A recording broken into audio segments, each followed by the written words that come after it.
Hello and welcome back. This is my final one for while I'm gone. I will be back on Friday doing near live recordings. Today we're going to do the top 10 Fire Night, accessible Fire Night champions. On this one here, I have a couple, like what I'll call honorable mentions. One, right up here at the top, Razelvarg. His A1, you have Razelvarg, put him in. 3-time hit. Yes, it goes quick. Down goes the Fire Knight. Razelvarg also helps clear waves very quickly. Number 2, honorable mention, or somebody who I use but I don't consider accessible enough, is Elhain. Whoops. I don't even have one here. But she has a 4-hitter on her A1. Regular Elhain. I did not put her on the list because I don't have her. I'd like to be able to show her off. Next one is Shamel. The Fire Knight puts out some stuff that's negative, and the stuff that he puts out some debuffs, and the debuffs that he puts out, you can get a hit for every one that he places. So that really helps you do some extra damage, because what happens is he puts this when he hits his attack, the second his attack hits, his shield goes up. So then you will get, because you have 5 members on your team and he's hitting you, Shamel will come off with 5 hits on this, because he attempted to put out 5 debuffs. And so you'll start off with a -5 on his counter immediately. Hence, that's why I have Shamel, because it's not always, and this isn't a multi-hit. He didn't make the list, but it's still good. And the last one is seriously the god of Fire Knight, but I can't put him on this list because he's not easy to get. If he was easy to get, he'd be a +4 for me. He would have been a +4 a year ago. He's that good. 3-hit here, 3-hit here. This steals turn meter. I mean, he has everything that you want. He puts he puts weaken and decrease attack out, and a counter attack. I mean, this is just freaking by itself is worth it, because he puts out the counter attack. Fire Knight hits. He kicks off his counter attack. He comes back with his A1, which is a 3-hitter, reducing the target already. And then if Shamel's on your same team, he hits him for 5 turns, making it an 8 count that's already down before you even attack once. So make life easier on yourself. Use Newt if you have them. But I said accessible. So let's start with our easy accessible guys. And this one here, he's 10 because he's not as easy to get as what people would think. Grand Oak, he was just a recent fusion. He's a really good guy. The thing that I love about him, it says A2. It's a 4-turn cooldown, and he does an ally attack with everybody on their A1. You will see this put into use when we get into Fire Knight, because I'm going to show you my team.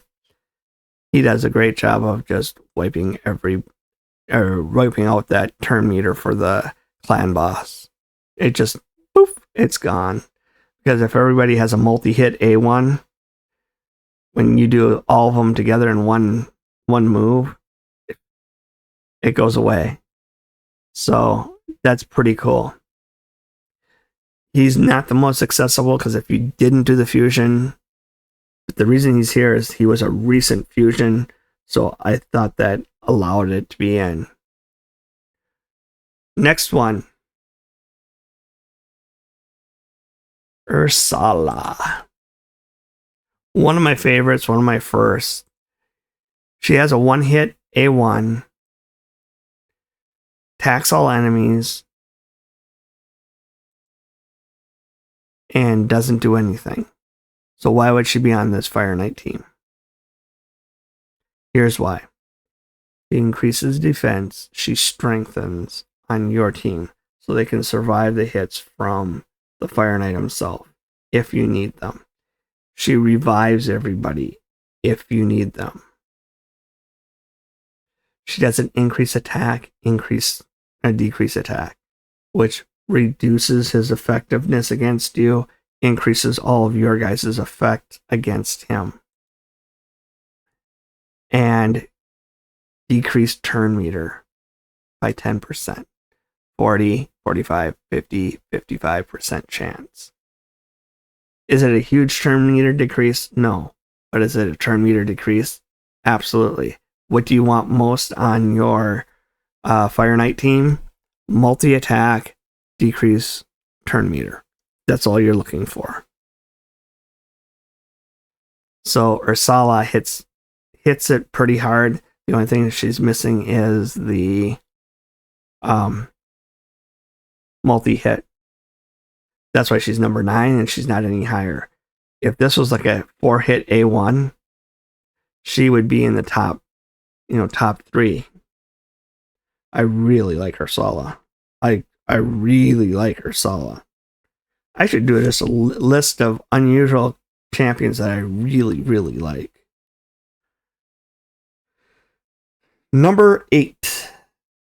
Shouldn't be too much of a surprise. Little Mr. Geo. This one here is because when you do get the shield down, you put in an HP burn and a weakened. When he hits you, guess what? He's going to receive that back.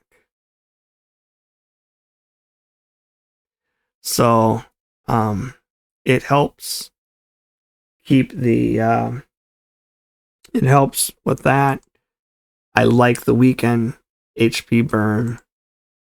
And then he also does some turn meter steal. I thought he did turn meter steal. Fully depletes the target's turn meter. So he loses everything. So I was right, turn meter steal. And that's what you want. Turn meter steal or multi-hit. He doesn't have the multi-hit, but he definitely has the deplete turn meter. And it's not a small deplete turn meter either. Geo at number 8.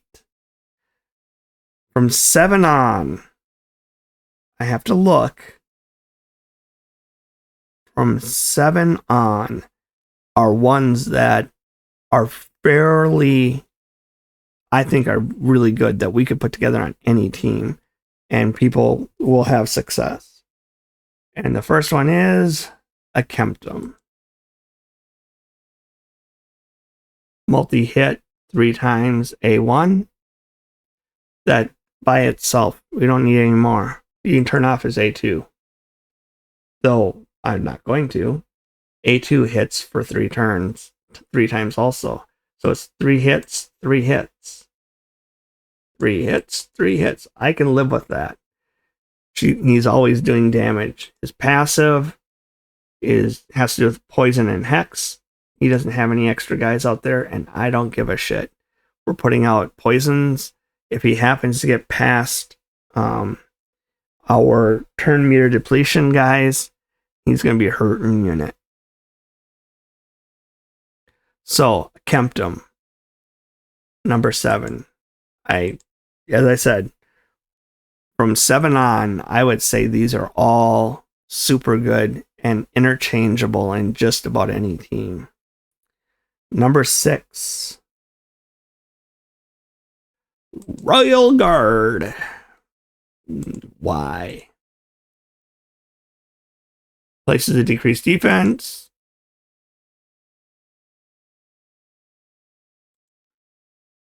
He attacks 4 times. So 4-hitter. Each has a chance of placing decreased speed and also increasing the turn meter. Or decreasing the turn meter of the enemy. 4 hits where you can decrease the turn meter by close to 100% on a 4-turn cooldown. And you have the max enemy HP, so you can hit like a freaking train, then come back and steal all of his turn meter, and then make it so that he's weaker. Royal Guard, it isn't an obvious pick, but Royal Guard is freaking awesome. Like, he's freaking awesome. Number 5. Everybody in the world uses this guy, Beric the Fat. Why? It's only 1 hitter. Why? It's only 1 hitter. Why? Doesn't even hit. But all of your allies do. And if all your allies have multi-hit A1s, you can go from a full Fire Knight to shield down in 1 turn. And it happens all the time. And you'll see it in my playthrough. Beric the Fat does a lot of damage, a lot of work for you. And it has nothing to do with him actually hitting. It's all about his beatdown. To be honest with you, I would turn off his A2. Why? Leaves more room for decreased defense. You just don't want to run out of space because you want to make sure that he has decreased defense on him. If he has decreased defense on him, or you have really high accuracy and you know you're going to place the decreased defense, don't worry about it. But decreased defense is super important. So, Batman, number 5. Number 4. This is another kind of a surprising guy, and it's somebody that you're going to use in 100 other places. Maneater. Why Maneater? His A1's only an 8 hits once. But this is a 3-turn cooldown. Fully deplete the turn meter. This isn't a little bit. This is everything's gone. And fills this champion's turn meter equal to the mark the target loses. So he gets to go again, making this more like a 2-turn cooldown than a 3-turn cooldown. Having unkillable on your team is not bad. Having block buffs on your team is not bad. Having full turn meter depletion, please, thank you. So the decreased attack is good, but it's neither here nor there. Maneater at number 4 is a great pick. Here's one that I have not used on my account yet for Fire Knight, and I should because she is great. 3-hitter on her A1. Critical hit steals 5% of the turn meter. So you can get 15% every time just by running it at 100% crit rate. Yes, please. I think that's the right word. And from what I understand, she hits like a shit ton. Decreased defense, weakened, and decreased speed, all in one move. And it's a 3-time hitter. Yes, please. I hate saying that, but good God. Ruella is just a beast. and then fills the turn meter of all your allies. Everybody's going again faster, including her, and increased crit rate.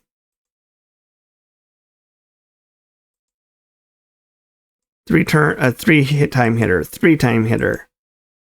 Fills the turn meter, so everybody gets to use it again. I could even skip this move as far as I'm concerned. Just keep going between the 3-time hitters. She's just going to just destroy him.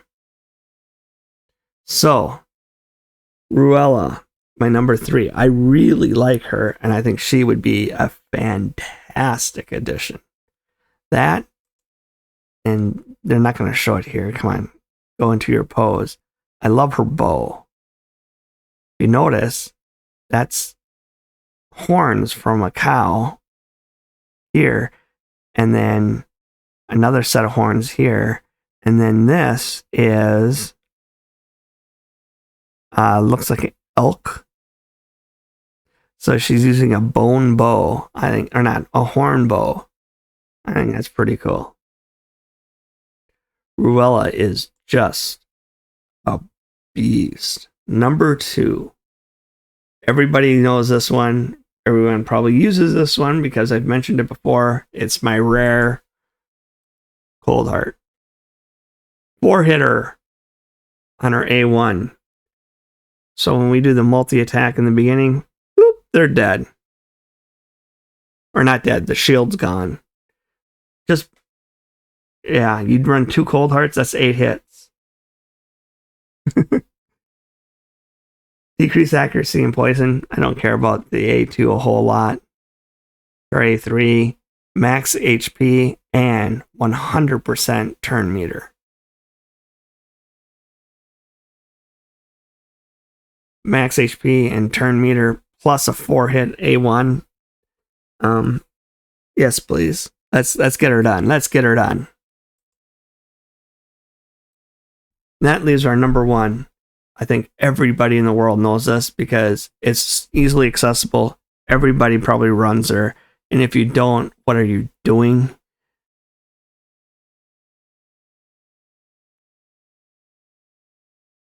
Allure. I actually turn off all of her moves except for her A1. She attacks 3 times at random and decreases the turn meter by 25% on each critical hit. We go into her artifacts. She's at 100%. I don't have any crit damage on her. Just 100% crit rate. Why? This. She just steals a turn meter, turns over. I don't even let the other stuff run. Sleep, decreased defense. Oh, decreased defense is really good. But I don't even think I have any. I actually have her accuracy high. Oh, you need her accuracy high for her A1. So I probably should let the A2 go. A3, it'll ignore 50% of the target's defense. Once again, I don't care about that. I just love her A1. She doesn't need these other 2 moves. Her A1 by itself, we're set. Let's give her a quick run through and see how it goes.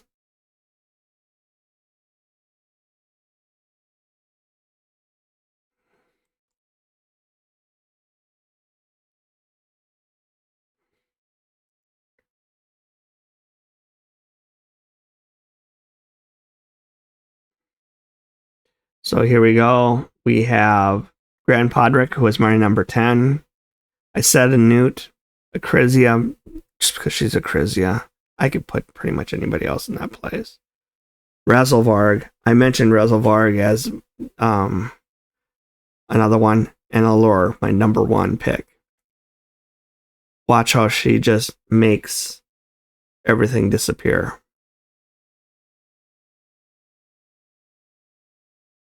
So first we have to get through the waves. This is what takes the longest time. It's not going to be that long, but it's going to take the longest time. Razelvarg is pretty good at cleaning up the waves here.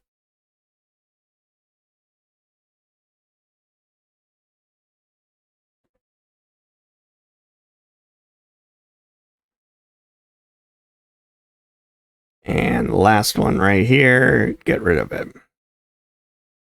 Now we go on to wave 2. Once again, same thing.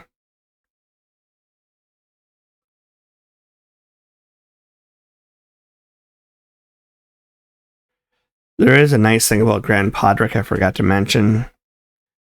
He has if I'm not mistaken, I could be wrong, but I'm pretty sure it's him. He has if Maneater were to put out a unkillable, he can go through the unkillable. But both the Maneaters are dead anyways, so it doesn't matter.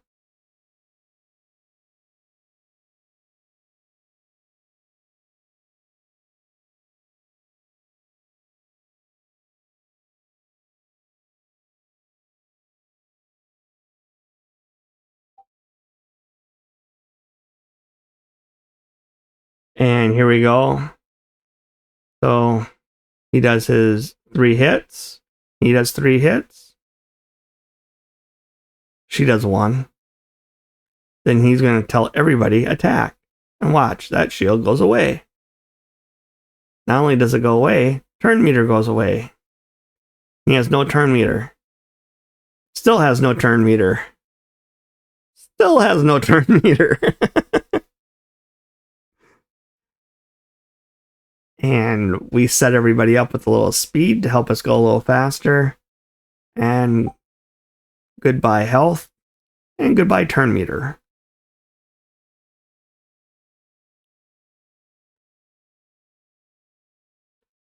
So, just so you guys are aware, this is my team. It's 100%. I use it all the time. I haven't used it on. I haven't tried to go through the hard difficulties of Fire Knight yet. I haven't seen a use for that gear as much as I used to. But that said, I mean, you just look. Razelvarg did the majority of the damage. Allure doesn't do hardly anything, but she just keeps that turn meter at nothing, so the Fire Knight never gets a turn. I don't even need to have anybody else. As long as we get rid of that frickin' shield, she keeps it down for you. Love myself my Allure. So, you've seen it in action. You've seen how everything works. Thank you guys for joining me today and my last video of my... I don't want to call it vacation because I'm definitely not on vacation. Yes, I am going to Miami. No, I am not going there for a pleasure cruise. I'm not going there for to have fun. This is a work conference. I will never get outside. So thank you very much. I'll talk to you later.